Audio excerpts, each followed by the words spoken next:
நம்பிக்கையின் மறுபெயர் VVD 80 வருட பாரம்பரியம்.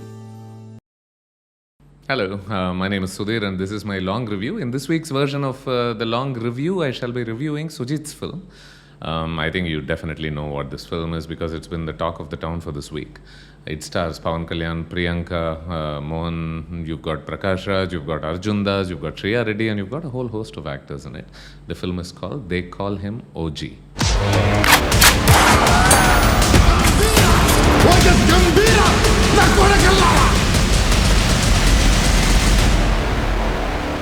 So before I begin this long review, I thought I should give you fair disclosure. Some of you may be wondering why this review is in English, and that's because I'm talking about a predominantly Telugu film, even though it has cast members from across regions, obviously. And the reason I'm doing that is, I mean, you know that mostly I speak about Tamil films, and I usually think that it makes sense to speak in Tamil about it. నాకు కొద్దిగా తెలుగు కూడా వచ్చు. And yet, I thought it might make sense to, because this film is sold as a film that's designed to appeal across states and regions, I thought it might make sense to speak about it in English.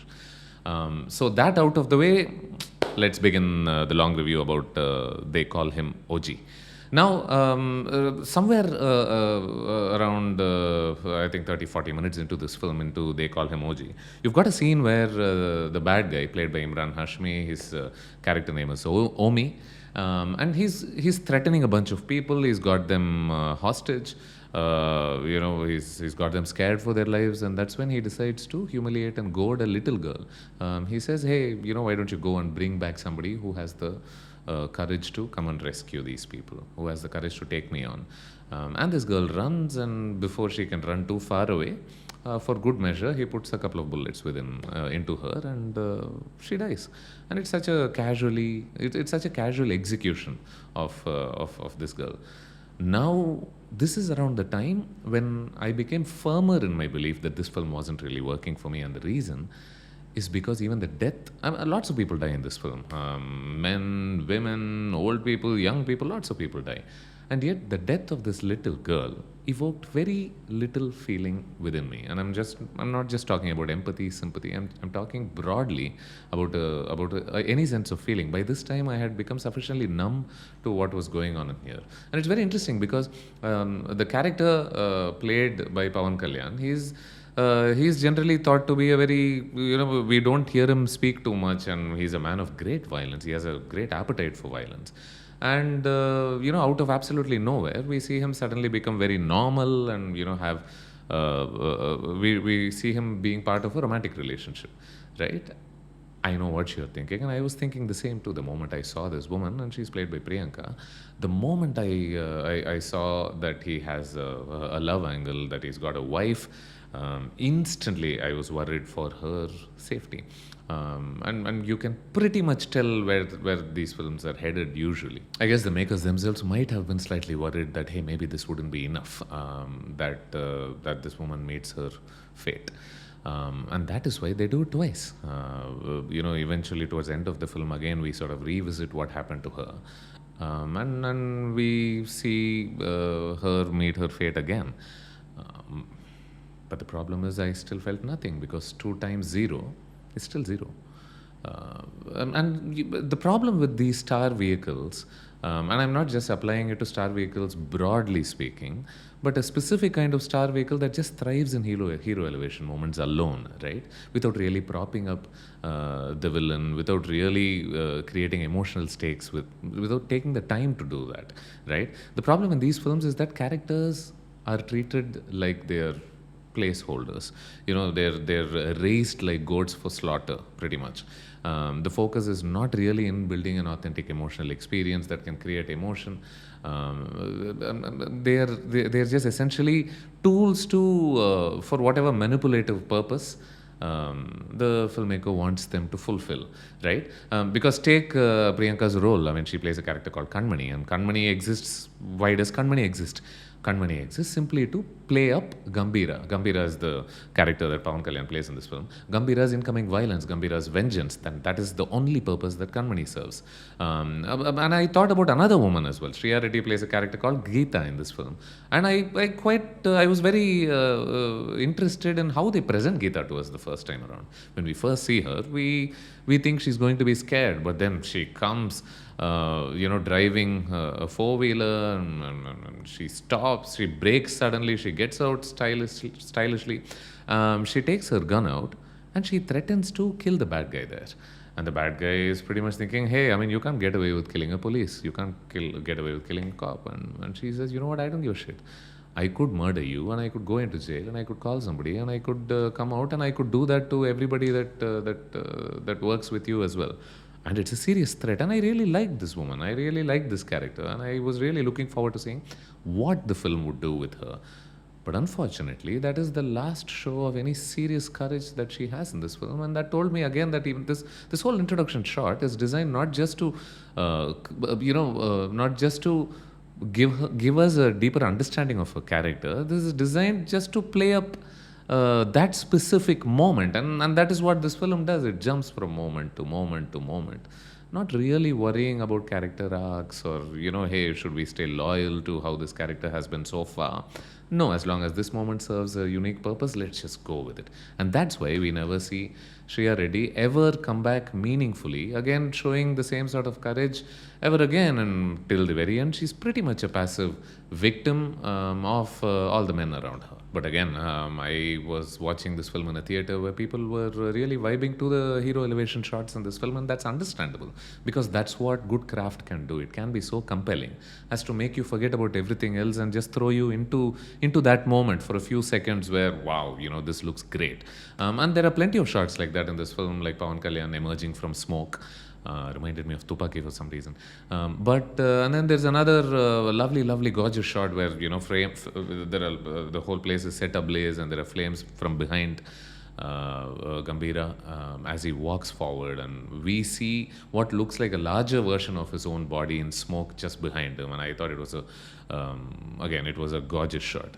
But again, these painstakingly composed visual homages for the hero, right? I do think they would leave a lasting impact. They would leave an impact far beyond the duration of this film. If right now I mentioned Tupaki as an example, right? Why does this work even beyond the scope of the film, even beyond the duration of the film? It's simply because the story seems to have some sense of a soul. We buy that there are real people within the universe, that there are real stakes within the film. I'm telling you, if I were a bit more invested in this film, if I were able to lose myself to what was happening within this film, I would have spent a lot more time discussing all these small portions that were working for me within this film. But unfortunately, the truth is, it treats all these characters as just excuses to prop up the hero. That's pretty much what it does. I know a lot of hero vehicles tend to do that, but they at least try to disguise it in some sense of emotion where it doesn't become too obvious to us, the purpose of such characters. In this film, if there is Kanmani, why does Kanmani exist? As I said, she exists only so, the hero can get a chance to truly become a hero as he seeks revenge. Why is there a daughter? He has a daughter because he probably needs a chance to redeem himself by rescuing her. Why is there a villain? The villain exists, in fact, to motivate the hero and to prop up the hero. And I say the word motivate mainly because there's a portion towards the end of the film where the villain out of absolutely nowhere, I'm talking about Imran Hashmi Zomi, he comes out of nowhere and he confesses to something that he did only to, I suppose, motivate the hero to, try and hit back at him. But credit where credit is due, because you could definitely be asking the question about now. You could ask, hey, does the film not look cool?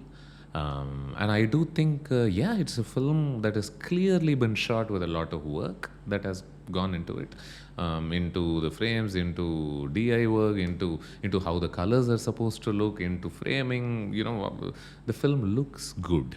Right, there is no doubt about that. And has the action been shot stylistically? Yes, absolutely. I specifically remember right around the first fight that Gambira has, where he's slashing swords and all of that. Around that time, I remember one very interesting top angle shot of a shamiana, of a tent almost, where we just see what's happening from beneath the clothy exterior. We see blood popping onto it. We see people falling under it, and eventually, when he kills that final man, the whole cloth falls on all these dead bodies, encapsulating all of them together. And I remember really liking that shot. And what else did I like? I really liked the effort that Taman has clearly put into the score. It's a very techno-heavy score. Maybe it's a bit too loud than I would like, and I would have liked for what felt like a lot of generic techno from place to place to be a bit more specific, I suppose. But broadly, yeah. I mean, even that speaks of style. And yet, right, coming out of the film, and I'm trying to remember this film, and why do I not remember any particular set piece being utterly memorable? Why does this film seem in such a tearing, manic hurry? Jumping from moment to moment. Why does it seem so almost rapidly edited in such a manner as to prevent us from having any thought, not just thoughts about this film. It's almost designed to prevent us from really reflecting on anything that we are watching. Look, I know again what you're thinking. You're probably, if you like the film, you're probably thinking, hey, why were you looking for deep character arcs and almost literary pleasures in a star vehicle like this? And the truth is, I'm really not looking for that.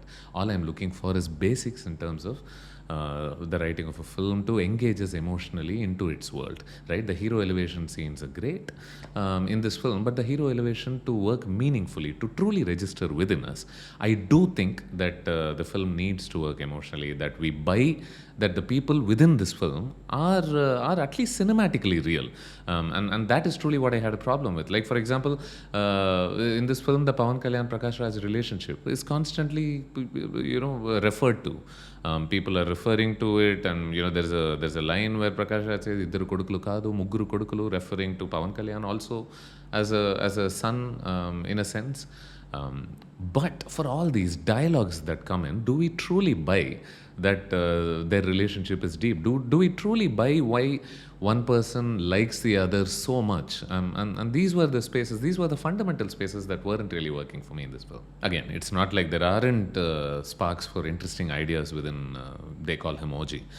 If I had to mention a few, I could say, I liked the broad one-liner about how a random kill, right, and almost a reckless kill results potentially in the fall of a painstakingly built empire, right? There is that idea, and then I liked what they were trying to do with the Arjun Das angle in terms of psychological distress and all of that.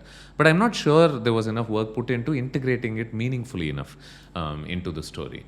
Or how about a nice hero moment where Gambhira steps into a police station and the policeman is astonished to find out that everybody else is supporting Gambhira and not him as he thought they would. I think true heroism will truly shine even without a lot of words stitched together to sing his praise, and a lot of characters expressing their devotion for such characters within the film. I mean, there are plenty of lines, right, in this film. Even Shaitan begs him not to come. Even when OG comes, you run and hide. And then there is, no Tufan can clean up the blood that he will spill. OG erases history. I could go on, and he has more than one name because one name isn't mythical enough. But the truth is, despite all these hero elevation ideas and the almost desperate ways in which this film tries to propel up the protagonist, the true heroic moment for me within this film, and I'm thinking about one specific event, is when Gambhira takes the fall for a child, even though he's not guilty of what he's being accused of. And there is an idea there, right? But then a better film would sell that idea with a lot more soul, I think. But in this film, it's just one of countless plot beats to hurry through in order to get to the next fight, in order to get to the next moment. There's almost a life lesson to learn, I think, from films like this not really working as they should. If you're constantly looking ahead at what's next and what next and what's next, you might just not make the present work, which could potentially make sure that all of these moments together end up not working. So, what did you think of They Call Emoji? Did it work for you? If not, why not? If it did, what are the things you really liked? Do leave comments under this review. This is my long review of They Call Emoji. Until I meet you for the next review in English, Tamil or Telugu, who knows? This is Sudhir Srinivasan signing off. Thank you so much. நம்பிக்கையின் மறுபெயர் VVD 80 வருட பாரம்பரியம்.